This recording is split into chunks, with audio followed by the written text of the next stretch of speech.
एको काम ना करो लागेला अरे घर में रुपया पैसा मत होखे एगो सुंदर लालन होखे द्वार बटाई कहीं करत होखे पहले आई तर मन करे बबुआ के सुनने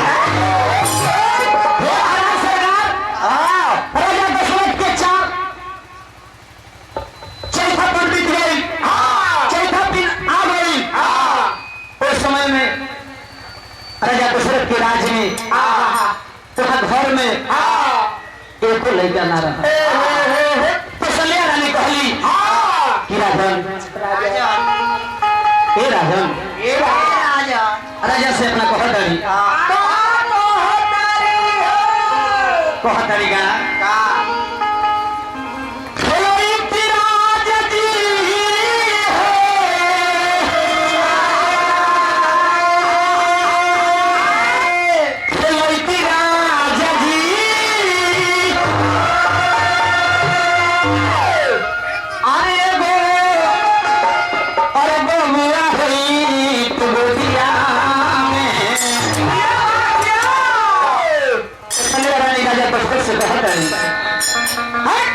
अरे खलौती राजा की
रानी कहली चलिए हमारा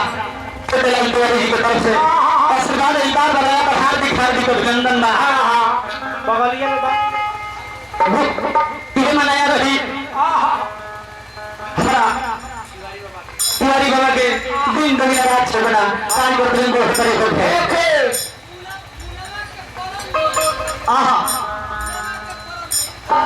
मोना के परम मित्र जी की तरफ से आशीर्वाद इल्तार बनाया पर हार्दिक हार्दिक अभिनंदन बंधन रहे लॉलीपॉप खा लो ले बगारा ना हो चलिए रानी कहतरी कि राजन आज एगो हमरो ललन रही तो हम खेलाई थी तो गोस्वामी जी चौपाई लिखली कैसे लिखली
गुरु जी